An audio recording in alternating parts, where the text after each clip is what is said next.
We are the GCN Radio Network.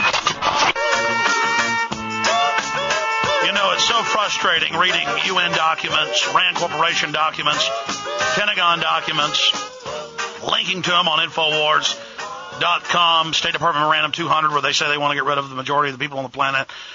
And to know it's real, to know it's happening, and just keep warning people and warning folks. And yeah, tens of millions worldwide listen, but it isn't enough. And more people are listening every day and finding out we're telling the truth. But it's scary to admit the truth. All I can tell you, listeners, is we're in a lot of trouble. But what the elite are doing is so over the top, so criminal, that if we just speak up and stand up and say no, we can beat them. Now, we're going to go to your phone calls here in a few minutes. I want Lindsey to finish up with a story he was telling him about your house mortgage as a parable or an example. But first, I wanted to play this brief clip of George Soros. It's up on YouTube. It's from the Davos Globalist Switzerland meeting, economic forum a few weeks ago, where he's being interviewed on international television, and he admits that oil is being used as a weapon and that it's destroying all these different economies. Now, the clip's long. We're just playing a clip of it. You can just Google George Soros admits oil as a weapon and watch the whole clip. But here it is. Bursting. However, it's not all bad news, because the major oil-producing countries have been the enemies of the prevailing world order: Venezuela, Iran, Russia. And it's not so easy to finance a Bolivarian revolution with $40 oil. So I think Venezuela is Chavez, probably his days are numbered. And in Iran, I think that he's not going to last a year. I may be wrong, but I mean, he's under considerable duress, and his influence is going to decline. In Iran, Ahmadinejad is up for elections in 2009, and unless he can provoke some incident, or I think that he's liable to also be defeated, and you may have a more reasonable regime. What about Russia? Now, Russia is more troubling, because there, you see, Putin has been using oil for a number of reasons. All right, let's stop right there. You can go watch the whole clip if you want, but these countries are going against the New World Order, and so they've got to be dealt with. But remember, it's going to kill you as well, because these countries can't buy our T-bills. They can't prop up the debt anymore. This is the bankers going out and bad-mouthing the world economy, saying we're in a depression to artificially implode it so they can consolidate. That's the banker game. It's now in congressional testimony that the banks engineered the 1929 crash. Lindsey Williams, please continue. The person told me back 8 months ago, and you remember me saying this on your show, Alex. It just was brought to my mind by what George Soros just said. Iran. He said to me, right at the time that everybody was predicting, even I was saying, we're going to have a war with Iran. America, Israel, somebody's going to invade them. No. This individual said to me, we do not want to go to war with Iran. I said, well, what's going to happen? No, you said that on air almost 7 months ago. You were right. Yeah. You said, no, they're going to bankrupt them with oil. Yeah, but go ahead. Yeah, he said oil. We're going to bankrupt them. That's exactly what George Soros just said 8 months later. And I was told it by one of the people who knows everything that goes on behind closed doors. Okay, go back to your house. There's so much to say, Alec. I'm having to talk as fast as I can. I know we're running out. Okay, your house, 30-year mortgage. You pay on it for 15 years. All of a sudden you have a financial crash like we're having right now. You haven't seen anything yet. You think this is bad. You wait till 6 to 9 months from now, folks. And it's not going to stop until we arrest the bankers. It's not going to stop until we take our country back.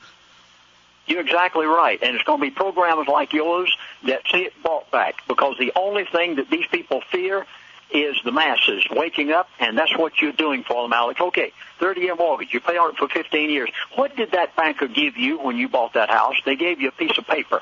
They did not give you gold or silver. They gave you no tangible objects whatsoever. They paid no collateral, but you did. And you gave them that house as collateral. Okay, you pay on it 15 years. You have a crash. You lose your job. All of a sudden, you can't pay on your house. After 3 months of you being behind on your mortgage, they come in and repossess. What do they give you back for that house? Nothing. Positively nothing. But you paid them for 15 years for that house. You have paid the elite through the banks that are now owned by them, because the Treasury has bailed them out and totally controls them, and they have everything to gain by getting that house back. because they pay you nothing for it when they take it back. Well, did the baby boomers think the elite were really going to let them have all this money they put in a 401k? Obama's getting rid of all these 401k rules, mortgage tax deduction rules. They want you bankrupted. They're cold-blooded. They financed Hitler, Stalin, and Mao. Finish up, Lindsey. The elite will own, please folks, listen to me, the elite will own the banks of America when all this is over. They will own the majority of the real estate of the United States of America, because when you can't make your house payment, they come and get it back. And they're going to use high taxes to drive everybody else out of their houses. This is not they don't want to help the economy. They want to wreck it. Well, sure, it's to their advantage to do. We have all their banking association documents. It's incredible. They're criminals. In fact, stop there. And then I want to plug your DVD for folks and go to calls, because this is too important. The banks of America get that real estate back. And who is it that owns the banks of America now? Because the Treasury bailed them out. Your great-great-grandchildren paid for the elite to get your house after you've paid for it for 15 years and put you out on the street, and now that bank has them. The nations of the world. Stop right there. But to buy up real assets, they cut off liquidity to the real economy worldwide, crash the world to destroy the economy, and then $9.7 trillion later, the banker bailout was really a banker takeover. Congress says, where's the money? And they're told, we're not going to tell you. And then the head of the private Federal Reserve lies and says it's on our website. Senator Sanders says, no, it's not.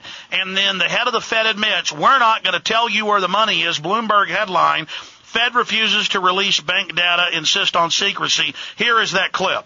Absolutely extraordinary that I wrote you a letter and I said, hey, who'd you lend the money to? What were the terms of those loans?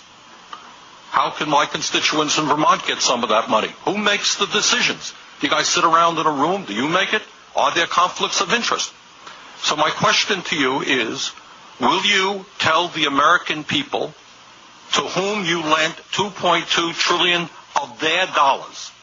Will you tell us who got that money and what the terms are of those agreements? We explain each of our programs. In terms of the terms, we explain the terms exactly. We explain what the collateral requirements are. We explain what. To whom did you explain that? It's on our website. Yeah. Okay. So all that information is available in our commercial paper program. And who got the money? Hundreds and hundreds of banks. Any bank that has access to the U.S. Federal Reserve's discount. Can you tell us who they are? No, because the reason that it's counterproductive and will destroy the value of the program is that banks will not come to the... Isn't that too bad? Sorry? In other words, isn't that too bad? They took the money, but they don't want to be public about the fact that they received it. We heard a whole lot about AIG. They're on the front pages. These are very... Now, I got banks and I have businesses in the state of Vermont who are in a lot of trouble. Not banks. Our banks, by the way, are doing pretty well. Now, how do these guys who are honest business people get it? Do you have to be a large, greedy, reckless financial institution to apply for these monies? There is no subsidy. There is no capital involved. There is no gift involved. It is a collateralized, short-term liquid loan that is both over-collateralized and is recourse to the company itself. We have never lost a penny doing it. And how can other institutions get those loans as well? All right, that's enough. According to all lies. You're paying for it all with interest. The private banks loan back in the $787 million stimulus package, really the federalization package of the states. They loaned it back at interest to the American people. It's all secret. And you heard Bernanke there, to U.S. Senator, saying you don't get to know, and the Federal Reserve is private. It's only going to get worse until you recognize who the criminals are. And the private banks admit they have Northcom and the military standing by, threatening Congress with martial law if they don't follow orders, and that the president is a dictator. Lindsey Williams. Well, Alex, this is the mindset of the elite. You have done a masterful job of presenting it to the folks out in your listening audience today. And folks, now listen, here's the latest, and this is final. I'm going to stop with this and then go on to whatever Alex wants to do in the rest of the program. We've got so much more to give. But the Treasury of the United States must sell, now this is as of Friday of this week, the Treasury of the United States must sell $450 billion of T-bills a month to fund the new debt this year through September the 30th. While the bankers are bankrupting other nations so they can't buy it. Iceland, Latvia, Eastern Europe, all of them are about to go under. Iceland and Latvia have already gone under. When Eastern Europe goes under, it's going to bring a total collapse of the American dollar. Stay there, Lindsey.